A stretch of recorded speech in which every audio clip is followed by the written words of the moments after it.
Hi, good morning. I'd like to welcome Jason Carroll, the CEO of Tryptamine Therapeutics with ASX ticker code TYP. Tango Yankee Papa. With over 30 years of experience in the life sciences industry, Jason brings leadership expertise gained at major companies such as Johnson & Johnson, Janssen Pharmaceutica, and Bristol Myers Squibb. At Tryptamine Therapeutics, he leads development of innovative psychedelic-based therapies, notably IV-administered psilocin to address challenging conditions like binge eating disorder and chronic pain. His extensive background includes operational management, sales and marketing, and business development across the Asia-Pacific health sector. Welcome, Jason. How are you? Thanks, Gia. I'm well, thank you. Wonderful. Well, look, let's dive straight in. For those who may not be familiar with Tryptamine Therapeutics, can you please start off with a quick introduction to to your company and its current focus? Absolutely. Look, overall, Trips are ASX listed biotech company. We listed on the exchange just over a year ago, and the company really is focused on the precision delivery of psychedelic medicine to essentially bring patient solutions in high unmet need conditions, especially across neuropsychiatry. The work that we've been doing has culminated in the development of a product called TRP 8803, which is a proprietary IV infusion of psilocin, the active ingredient in psilocybin, actually. And it targets unmet needs, especially those with a high unmet need, binge eating disorder being one, and chronic pain conditions like fibromyalgia and irritable bowel syndrome. So yeah, that's the company.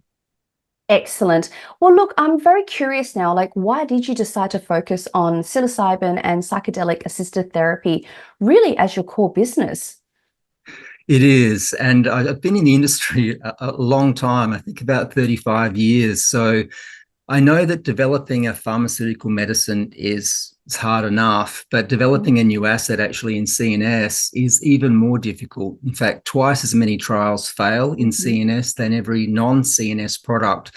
The fact that psilocybin and those adjunctives have been used for such a long time, I mean, essentially psilocybin for thousands of years in various mechanism and means, and with significant anecdotal evidence, especially in the last 30 or 40 years around efficacy, that's probably the first reason why we focused on that area. The second is the ability to, I think, positively impact so many different CNS disorders with a single molecule.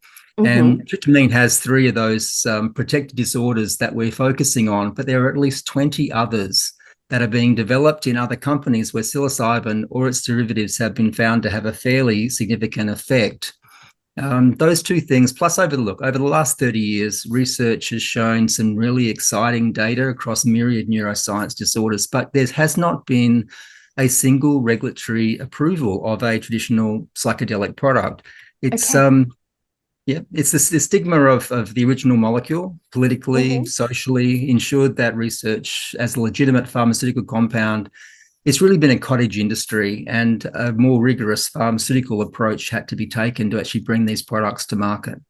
Sure. And look, I'm trying to really bring this down to the grassroots levels for our viewers and our investors. So you mentioned the word CNS. Could you please tell me what that acronym stands for? Central nervous system. Fantastic. Okay. And the second thing that I did some research prior to meeting with you is that psilocybin, if you can educate me a bit, at the most, I guess, layman's way, and you said there hasn't been any formal FDA approval for this product, is actually mushrooms, right? Am I correct? So yes, you're right. Psilocybin actually is found inside some variations of mushrooms, and that's obviously how it's taken place in so many ceremonial applications over the past several thousand years. Excellent. Thank you so much for that clarification. So CNS is central nervous system. Look, the next question I have for you is, so look, you've described TRP 8803 as a precision approach to psilocybin therapy. Can you really help me explain what makes it different from traditional oral psilocybin therapy? Yeah, absolutely. Essentially, because we talked about the fact this is in a plant product, It's made in nature. Psilocybin is made in nature, and it was Great. first synthesized in the last century. So the use of oral psilocybin actually as a treatment for probably 60% or so of the patients taking it, it's probably going to be fine. I mean, it's a very safe product, and it's shown efficacy across many conditions. But historically, there aren't many, if any, pharmaceutical medications that travel directly from nature into a capsule, and it's simply not able to effectively deliver the right amount of active ingredient that's required by the brain to actually enable neuroplasticity in all patients. So the reason for that, I mean, you take the capsule and you swallow it. Because the body can't absorb psilocybin itself, the liver has to convert it into an active ingredient the body can recognize, and that's psilocin. So the psilocin then gets absorbed, pushed from the stomach into the bloodstream, and eventually to the brain. It takes 1 to 3 hours to do that. Mm-hmm. And more importantly, the dose of psilocin, which is this active drug that actually the brain accepts in its own serotonin receptors, shows up to a 4-fold difference between one patient and the next, which is called interpatient variability. And that leads to 30% of patients not getting the effective dose to put them into what we call a therapeutic zone. And 10% of patients actually suffer an increased number of side effects, headache, nausea, fear, confusion, sometimes paranoia. So it takes a whole day to get through that treatment, which is 8 hours with a psychiatrist and a psychotherapist in the room at the same time. So when you've got that happening going into treatment, there's actually 3 people that don't know what's going to happen: the patient, the therapist, and the psychiatrist. See, will this be one of the 4 patients that'll be too high or too low? What happens if the patient wants to stop therapy? This is really nature at work, if you like. This is why the pharmaceutical industry doesn't really wish to be involved at the moment in such an endeavor. So if you look at that contrast for a minute and move across to the alternative, say it was a controlled direct IV infusion of the active drug that leads all patients to be in a state that promotes neuroplasticity within 10 to 15 minutes, and it's completed in a couple of hours. And if it ever is required, is fully reversible simply by turning off the infusion. So you're looking at an area that's really difficult, and then one that actually brings simplicity, control, and comfort to the actual task of promoting neuroplasticity and getting people through some of those very difficult neuropsychiatric conditions.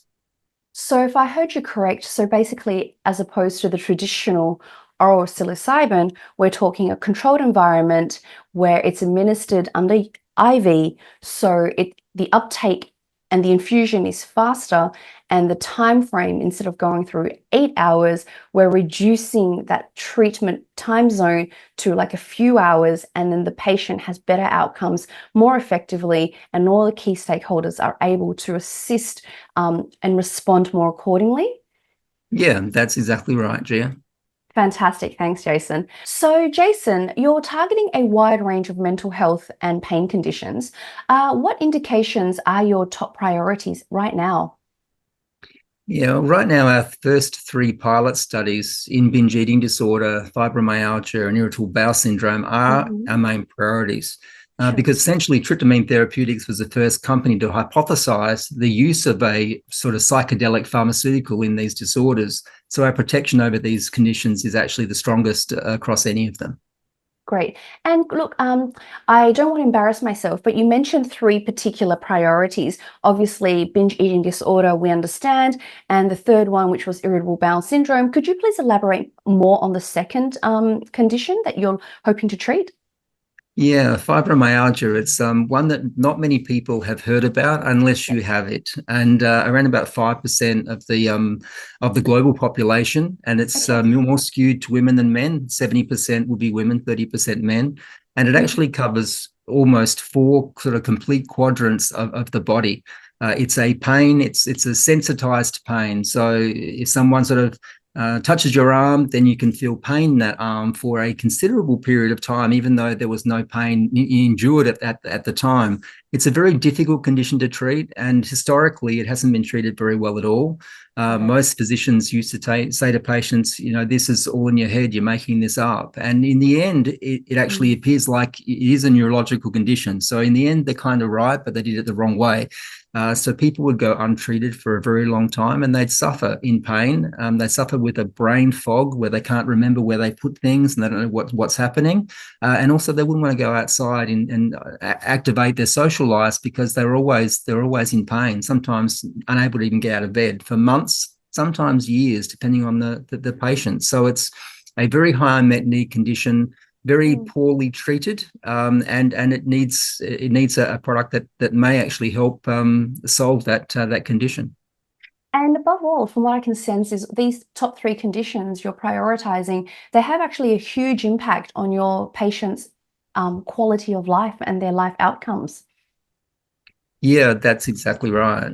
What we're assuming is, and when we look at the studies in these conditions, what's being used currently, companies that do those trials tend to focus on one output. Say it's on pain for fibromyalgia, IBS, or it's on number of times you lost control of your eating for binge eating disorder. But there are a whole lot of other conditions that affect these patients that they're quite linked. So usually a binge eating disorder sufferer, 94% of those patients actually have another condition they're working with. That might be depression, anxiety, obsessive compulsive disorder, or even post-traumatic stress disorder, so trauma. And these things have to be looked at as a whole patient and not just over, are you in or are you out of pain? Are you eating as much as before? How many episodes did you lose control? It's how do you feel? What else has changed? So not only do we treat something like binge eating disorder in the study we actually plan to do, but we're also looking at depression, anxiety, and other conditions as well. So we'll see how we actually go in treating those comorbid conditions above just the one, which is the main one of our studies. Thank you, Jason, for such an eloquent response. You're Look, you've welcome. already shared really encouraging data, encouraging phase 1 data for TRP 8803. What are the next key milestones in your clinical development? It's actually a really exciting stage for the company because we actually are recruiting right now for our first patient study with Swinburne University, right now underway. As of the 21st of July, that recruitment is starting. From an investor perspective, we expect to deliver top line results from that study before the end of the year. And we'd also expect a couple of other announcements in the Q4 timeframe that I think will be of interest to our shareholders. Fingers crossed, I think they'll be happy. Brilliant. Can you help me understand a bit more about these timeframes? Because obviously with you've got phase 1, and if I'm not mistaken, you go into, is it clinical trials and then the third final phase, is that right? That's correct. So at the moment, you do your healthy volunteer study first to make sure that you have the right blood profile, to make sure you can make sure you have side effects. You've got a safe and effective medicine from a point of view of actually how it goes into those volunteers. Then you step into patients with conditions, and then you can look at a phase 2b/3 program, which will be your sort of more registrational commercial studies after that. Excellent. Look, the interim results in binge eating disorder and irritable bowel syndrome has been really promising. So what are the plans to build on these early results now to keep this momentum rolling forward?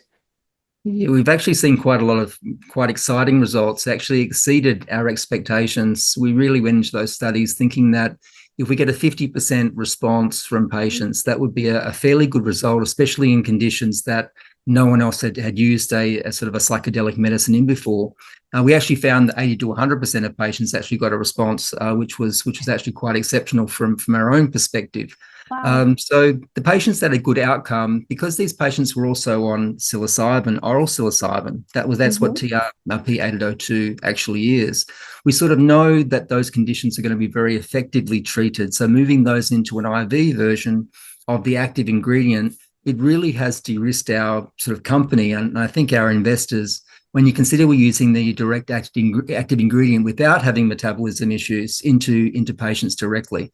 So we're pretty confident that we can deliver this medication through an infused methodology that brings all patients within the ideal therapeutic zone within 10 to 15 minutes, hold them precisely at the right dose in that therapeutic zone for 2 hours, which is twice as long as they would normally get with an oral psilocybin product, and obviously shorten the whole period by up to 4 times.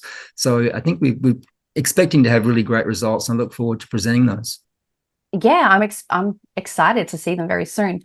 Look, many of the conditions you target I've noticed is actually very underserved, but in large markets. I mean, which do you see as the biggest commercial opportunity in your near term? It's Okay, actually a go really for it. good question because I've actually been asked that question a number of times, not so well as you had asked it, but why are you working on sort of fringe areas of psychiatry? I've heard the word fringe being mentioned a few times. And I would say, look, I mean, we're not working at the moment in depression and anxiety as a primary indication, but obviously most of the conditions we work in have depression and anxiety as sub-indications, which I think is interesting. And the other part here is I don't actually consider binge eating disorder, fibromyalgia, and irritable bowel syndrome as fringe because two of them, at least IBS and FM, have never actually been on the radar of psychiatry ever, let alone being a fringe. And the fact that the brain is so heavily involved in pain that's causing these debilitating conditions, it wasn't even known until it was studied. So in terms of neuropsychiatric costs to the healthcare system, most people don't realize that these three conditions we're talking about that we've identified as targets for 8803 constitute 45% of the total addressable market of neuropsychiatry. So you're looking at IBS and fibromyalgia, because they've been so poorly treated and because patients have gone through so many different treatments, they're far more open to psychedelic therapy. Whereas if you've been looking at depression and anxiety for the last 40 years, it's been treated with the SSRIs and other medications. These patients have rolled through a lot of things, and often they're staying on a certain product that may not be giving them the best effect, but it's giving them some effect. Whereas if you're looking at IBS, these patients are at their wits' end and they're looking for something to stop the pain. So they're much more open to psychedelic therapy. And actually, PTSD in neuropsychiatry is the largest addressable market in the world. Second largest is actually IBS. Third largest is depression. And the fourth largest is fibromyalgia in terms of actually the ability to help people that cost a lot to the healthcare system that can actually find an addressable relief, potentially with 8803. Thank you for explaining that. I mean, so how do you actually then address the concerns from doctors about the safety and control of like psychedelic therapies? Yeah, and I guess as I mentioned, at least alluded to before, there is a significant amount of excitement in the field of psychedelic pharmaceuticals, but at the same time, there's an equal amount of trepidation and apprehension in this as well, because if you don't know what you're going to get, the physicians are less likely to want to move towards a traditional psychedelic drug if they don't know what the outcome is going to be for their patient. So the actual loss of control is quite scary for a doctor, just as it is for a patient. So if there's a control overdosing, there's a shortened time required for the actual treatment itself. There's a safety level that comes from maintaining this therapeutic zone, which means you don't go into the underdose market and you don't go into the side effect part of things as significantly as oral psilocybin does. Along with the reversibility of treatment, what we believe is this will inspire some confidence in physicians to wish to move towards a psychedelic pharmaceutical. And I think that sort of confidence from the doctor will also instill confidence in the patient and allow them to trust the therapy will actually work for them. Thank you for that. So I guess I want to ask, so I guess already in this early stages, you're already forming alliances and being in close contact with psychiatrists and also the physicians at the same time moving down this journey? Yes, we do have a number of psychiatrists that we work with on our scientific advisory board, and we also have a number of investors who are actually psychiatrists as well. So we do get ideas and input from them as well on how we should move forward. So some psychiatrists are very, very open to this, and they want to see a new option for patients in difficult circumstances, and we absolutely agree with that. That's really promising. So now I want to ask some hard questions here, okay? So I Sure. want to talk about your funding and your growth. So, how well funded are you to actually deliver on your current programs? And what's your approach to managing your future capital needs? Yeah, we're certainly fully funded to execute the clinical program that we've sort of stated to our investors. And I strongly believe, though, that most investors want us to be able to show them some data. It's difficult for most small biotech to be able to raise their profile as well in the market, which is obviously what we try and do. But my belief is that generation of strong data will always allow a company to lift itself amongst the rest. And I want to be able to show investors exactly what 8803 can actually generate. And as I said, we're fully funded to do that. And obviously, we're talking to various parties as we go forward who have interest in our products, but they want to see us with a little more patient data before they want to jump in and work with us, which I think is very fair. And I think so too. But I want to come back in that case is your obviously your work experience and your academic pedigree and why you're the most suited to lead tryptamine forward. So can you tell me a little bit more about your experience you had with Johnson and Johnson? I believe you were with them, you said, for like 15 years and you worked various roles. And at the height of it, you were actually the managing director of Johnson and Johnson in Vietnam. Yeah, that's true. I had 18 years with J&J, and Great, the last 12 or so were in leadership positions. great. End up being, I think it was one of the top 100 employees at Janssen and top 200 at J&J. So I did enjoy my time there. I did learn a lot about people, and at one point, yes, I spent 3 years in Vietnam, a team of 1,000 people. We had Mm-hmm. every product within the Johnson and Johnson portfolio. So 5 different companies of their employees would report through to me in that role, and not many J&J leaders have had the opportunity to have every J&J company, them being responsible for it. So I really enjoyed that very much. Also had head roles, GM roles in the Philippines with Janssen. Mm-hmm. And with the US, I was there as business development director for a product called Remicade, which was a very large $10 billion a year product for J&J. So I had a good time with them for sure. And I imagine the opportunity to grow tryptamine in Australia was just too compelling. That's why you had to come home. It was, and I guess for most of my life, I almost completely dismissed the opportunity of psychedelics. I have been a psychedelic skeptic my entire life, and Okay. until 2 years ago, I didn't think they would actually make an impression. And I think that's Mm. maybe why many pharmaceutical companies are missing this space completely. So I saw the data that tryptamine had presented on binge eating, and I couldn't believe that with one dose of psilocybin, that 80% reduction in binge eating disorder episodes and 80% reduction in loss of control over eating was actually obtained. And I can honestly say that I hadn't seen data like that presented in such a space for my entire career. So I thought, am I missing something? And I now invested over $1 million in the company, and now I get to lead it. But in terms of what this opportunity brings, I think to investors that they may not be aware of is I was one of those people in large pharma that dismissed this sort of product. So what I think Okay. will happen in 10 years from now, people will look back and say, I remember a time that big pharma did not take any notice of a product that was right on their doorstep and was going to take away a Mhm. lot of the markets that they treasure so much today. And I'm grateful to be a part of it. I think is really interesting is that, Australia, by and large, we're very big on the banking sector and oil, gas, and mining. But I think the bio sector is something that's actually quite underrated, yet has so much capacity and opportunity, right? And if we were to look over to the other side of the world, what has happened with Novo Nordisk, and how they completely disrupted the industry as well. Nobody ever saw that coming. And I guess in a way, I can almost sense this could be a turning point for tryptamine. Yeah, I think you might be right. I think when you've got a product that no one else has and you can deliver it in a way that no one else can, Hmm. and you have protection over that, you can measure every single patient and know that they're all going to get appropriate treatment in terms of their blood levels of the product that actually does the job for them.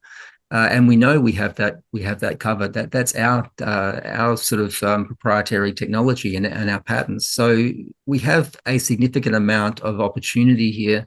And there are companies which are 20 or 30 times our size in market cap that just have not got a hope of actually running themselves against what we have. So I think that we're in for a re-rate at some time soon. I don't really mind when that is, because I think eventually the thing about Australian investors is they're savvy and they will eventually pick up on the fact that there's an opportunity here that maybe other investors have missed. Well said, Jason. Well, look, finally, I do have one more question for you. Yeah. Where do you see Tryptamine Therapeutics headed in 12 to 24 months from now? And yeah, if I had you back in a year's time, what would success look like? Okay, that's a challenge for me in a year's time. But I think looking 12 months forward from now, I'd expect the company would have generated data in probably 60 to 80 patients. Yep. That will well inform our planned 2B3 program. I think we'd also expect we'd have a final commercial grade IV formulation ready to roll into those programs. And Excellent. lastly, I'd expect that our company will actually have reached a global relevancy by this time next year. Those are very bankable numbers. Thank you, I think Jason. so. So look, in summarizing, so if any of our investors, members or viewers have any questions, please forward them through to us, info@eastcoastresearch.com.au, info@sharesandvalue.com.au, and Jason will forward them to you and your team to respond accordingly. Is that okay? Absolutely, Gia. Thank you. It's an absolute pleasure talking to you today, Jason. Thank you. You too. Thank you very much.